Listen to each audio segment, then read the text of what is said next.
네, 너무 감사합니다. 오늘 2부 예배에 나와서 하나님 앞에 차분히 예배하는 여러분을 하나님이 기쁘게 받으시고 은혜 주실 줄로 믿습니다. 성경을 보면은 우리가 예수 믿어서 구원받는 것이 어려운 일이 아닙니다. 예수님을 만나러 하늘에 올라갈 필요도 없고 땅에 내려갈 필요도 없다고 그랬습니다. 말씀이 내 입에 왔으니 내 입으로 예수를 주로 시인하면 구원을 받고 시인하지 않으면 구원받지 못한다 그랬습니다. 로마서 10장에 보면은 내가 만일 내 입으로 예수를 주로 시인하며 또 하나님께서 그를 죽은 자 가운데서 살리신 것을 내 마음에 믿으면 구원을 받으리라. 예수님이 내 죄를 위해서 죽으신 것을 믿고 나의 주인으로 예수님을 영접하고 시인하면 구원을 받으리라.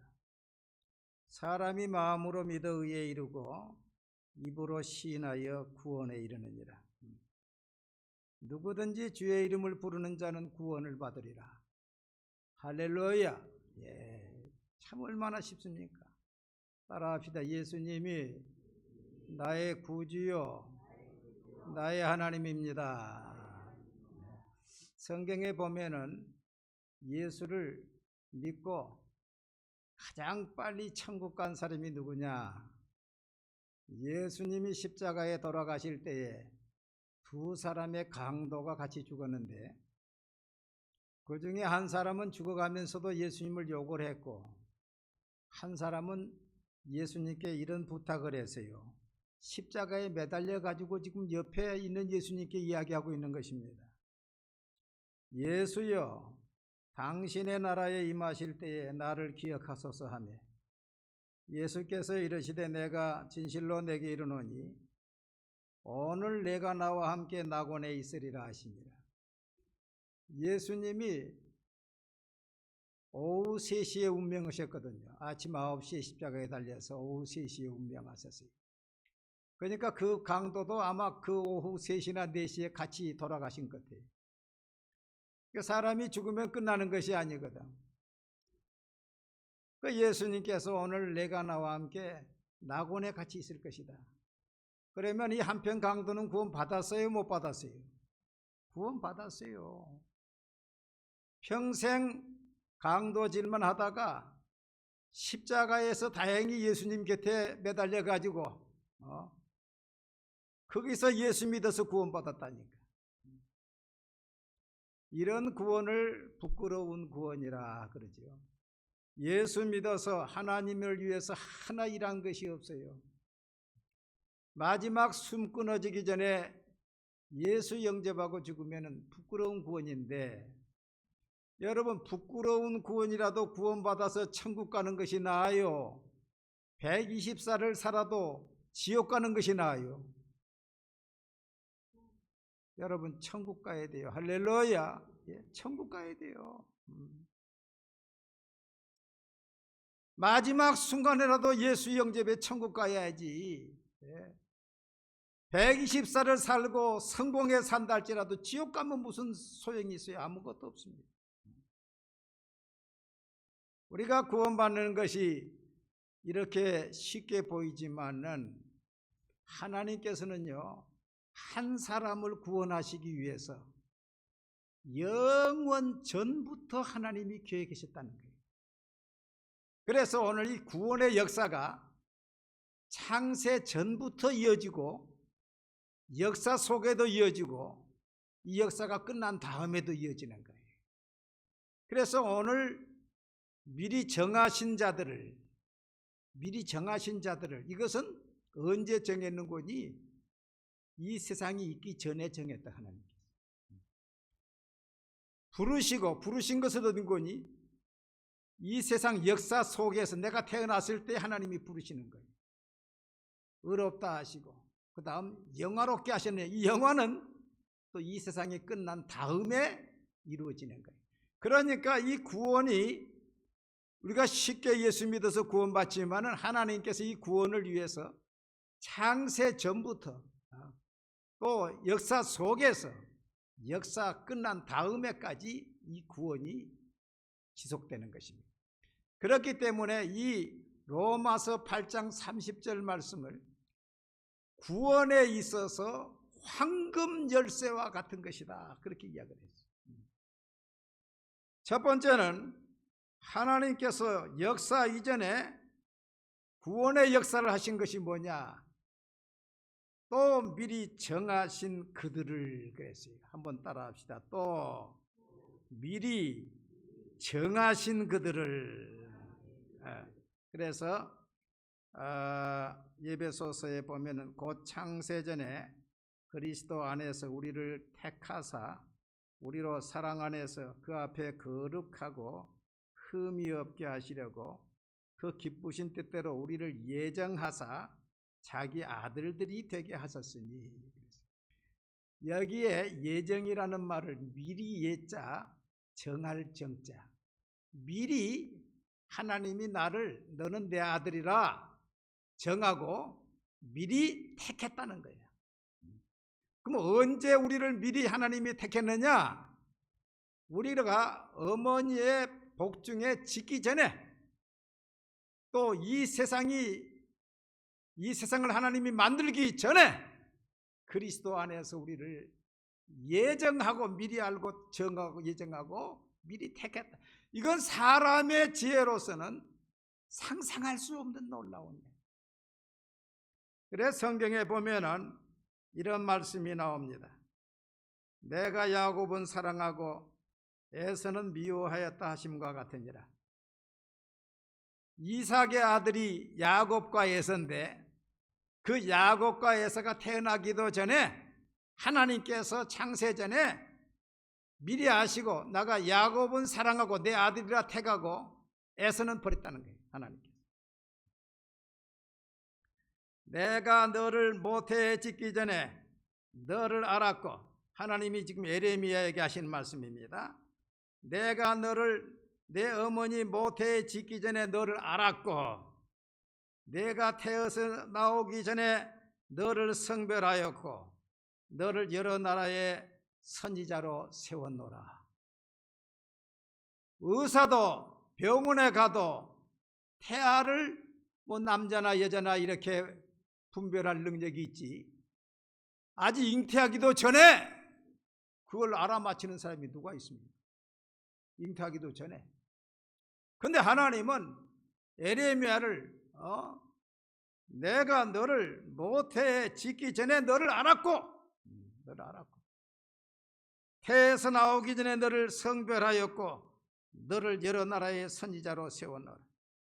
사도행전 13장 48절에 보면 이방인들이 듣고 기뻐하여 하나님의 말씀을 찬송하며 영생을 주시기로 작정된 자는 다 믿더라. 바울이 전도를 했는데 그 중에서 하나님이 영생을 주시기로 작정된 자가 있었다니까. 그럼 그 작정된 자는 언제 작정된 것입니까? 이 땅을 창조한 다음에 작정된 것입니까? 창조하기 전에 작정된 것입니까? 창조하기 전에 작정된 것이라니. 영생을 주시기로 작정된 자는 하나님의 말씀을 전하면 들어요. 그러나 작정되지 않은 사람은 듣지 않습니다. 죽어도 듣지 않아요. 사도행전 18장 9절 10절을 보니까 밤에 주께서 환상 가운데 바울에게 말씀하시되 두려워하지 말고 침묵하지 말고 말하라. 내가 너와 함께 있으며 어떤 사람도 너를 대적하여 해롭게 할 자가 없을 것이니 이는 이 성중에 내 백성이 많음이라 하시더라. 고린도에 가서 바울이 예수 믿으라고 전도하니까 반대하는 사람들이 많아요. 회당에서 쫓겨났어요. 그러니까 바울이 겁이 나지요. 외국 나라에 가서 전도하는데. 그때 주님께서 말씀하는 거예요. 내가 너와 함께 있으면 어떤 사람도 너를 해롭게 할 자가 없다. 이 성중에 내 백성, 내가 택한 백성, 창세절에 예정한 백성들이 많다. 여러분, 우리가 사는 이 신곡동에도요, 많은 사람이 살고 있어요. 그 중에도 하나님이 택한 사람이 있을까요, 없을까요? 있다니까요. 하나님이 택하신 사람이 있어요. 이쪽 수락산 저쪽에 가면 불암산이 있어요. 그 불암산에 첨보 기도원이 있습니다. 첨보산 민족 기도원이라고. 거기에 원장이 우정재 권사님이십니다. 나이가 지금 많으신데, 그 우정재 권사님이 책을 쓴 것이 있는데, 주님의 신부로 행복했어요 하는 책을 썼습니다. 근데 이분이 그 책에서 뭐라고 이야기하는 거니, 자기는 본래 예수를 안 믿었대. 예수를 안 믿었는데 초파일이 되고 이러면 절에서 등을 만들잖아요. 등을 돈을 주고 걸지 않아요.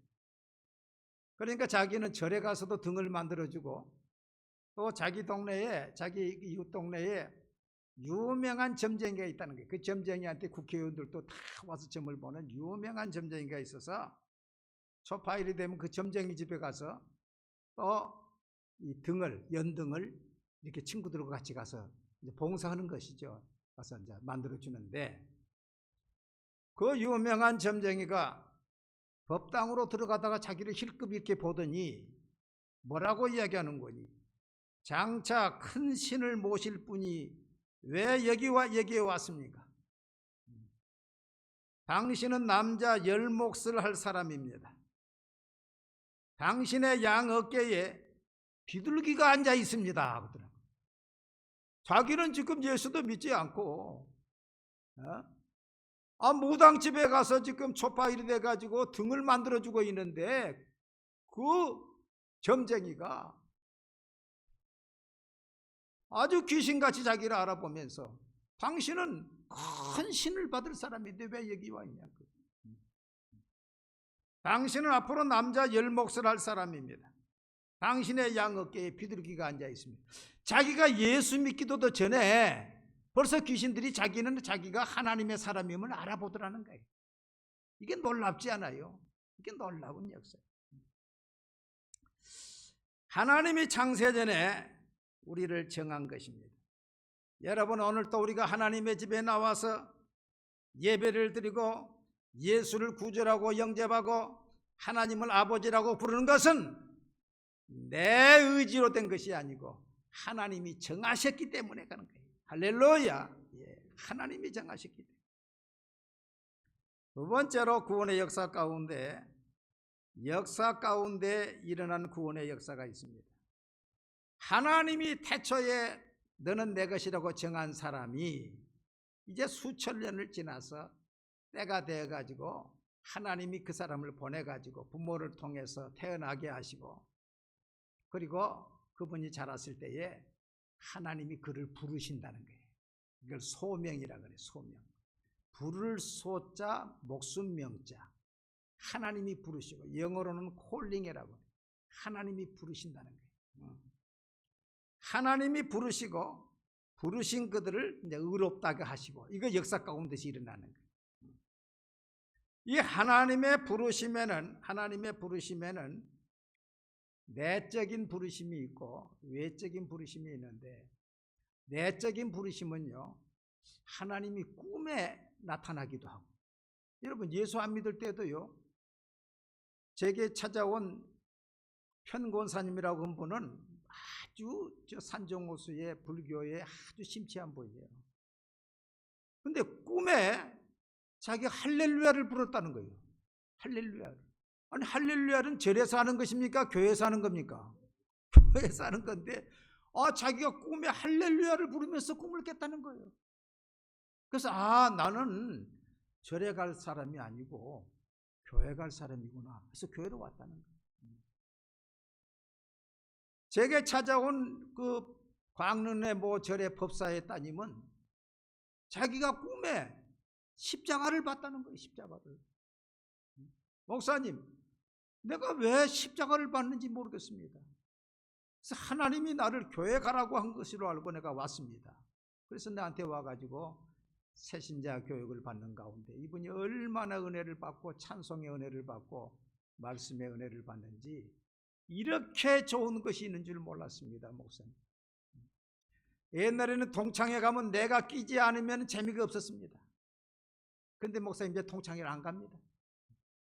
말씀 보고 찬송 보니까 이렇게 좋은데, 할렐루야, 그 생명의 말씀을 듣고 찬송을 부를 때요, 내 영에서부터 기쁨이 넘치는 것이죠. 예.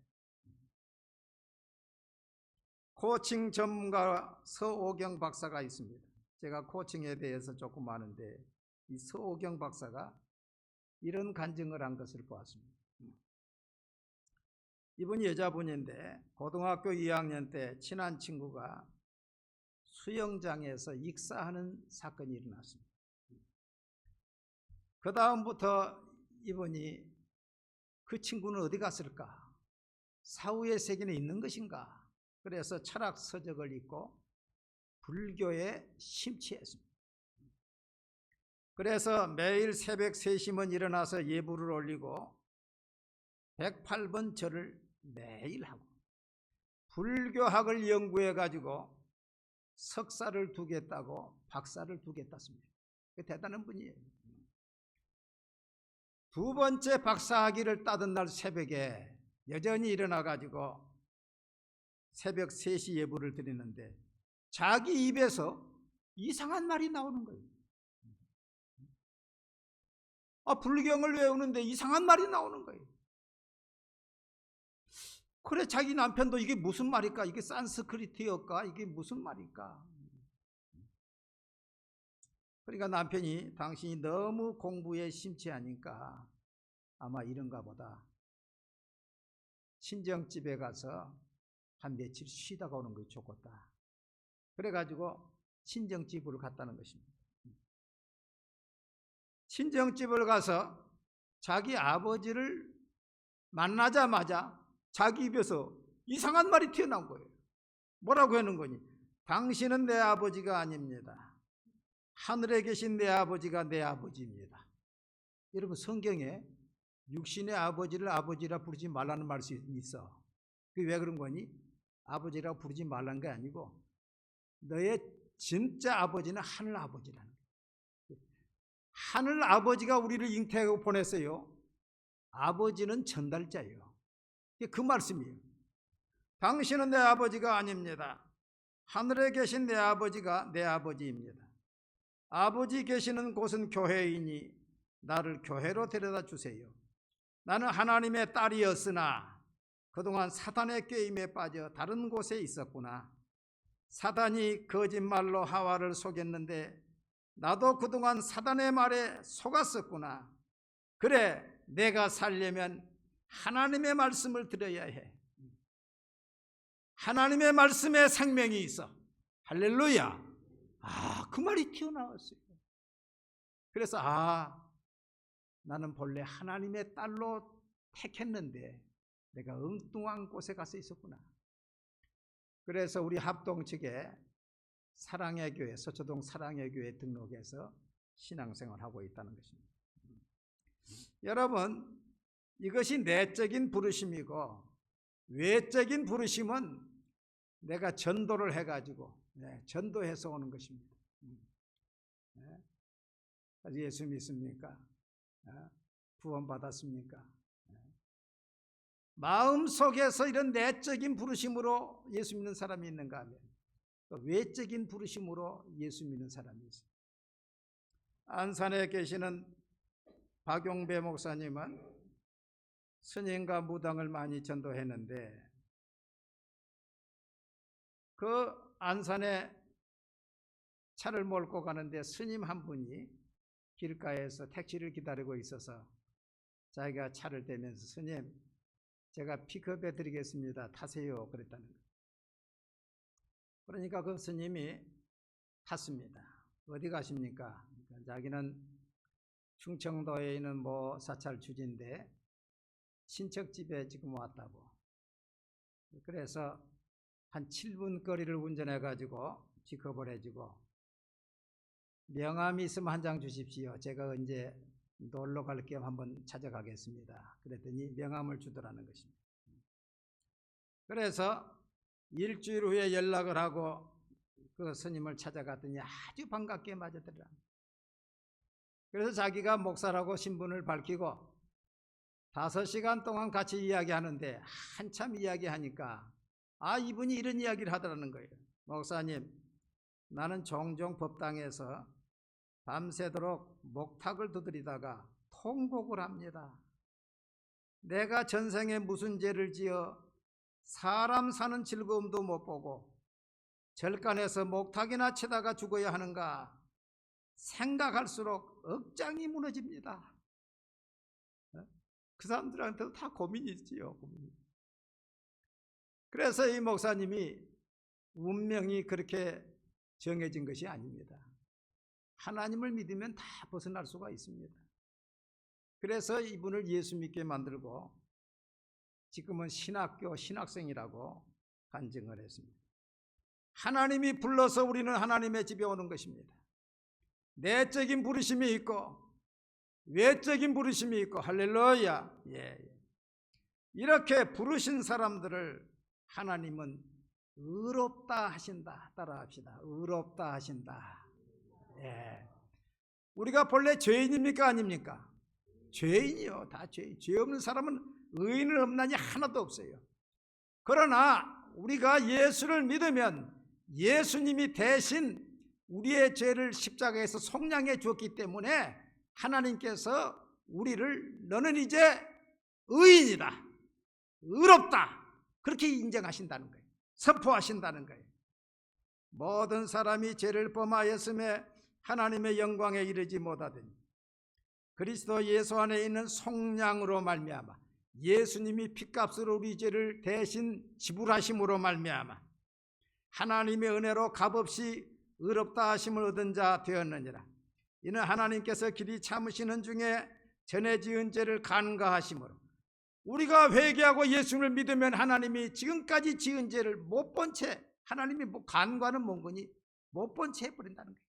하나님이 우리 죄를 못 본 채 간과하심으로 말미암아 자기의 의로우심을 나타내려 하심이니 그러므로 사람이 의롭다 하심을 얻는 것은 율법의 행위에 있지 않고 믿음으로 되는 줄 우리가 인정하노라. 할렐루야. 여러분, 우리의 죄를 심판하실 분이 누구십니까? 하나님이십니다. 한 번 죽는 것은 사람에게 정하신 이치요 그 외에는 하나님의 심판이 있어요. 예수를 믿든 안 믿든 하나님 앞에서 심판을 받아야 돼요. 그러나 이 땅에서 예수를 믿어 죄 없이 함을 받은 사람은 이미 심판주 되신 하나님께서 너는 의롭다 했다는 거예요. 할렐루야. 재판장 되신 하나님께서 의롭다 했으니 누가 우리를 정죄하리요? 아무도 정죄할 자가 없다 그랬어요. 여러분, 감옥 속에 갇힌 사람은요 자기 스스로는 감옥에서 나올 수가 없어요. 그 안에서 나올 수가 없어요.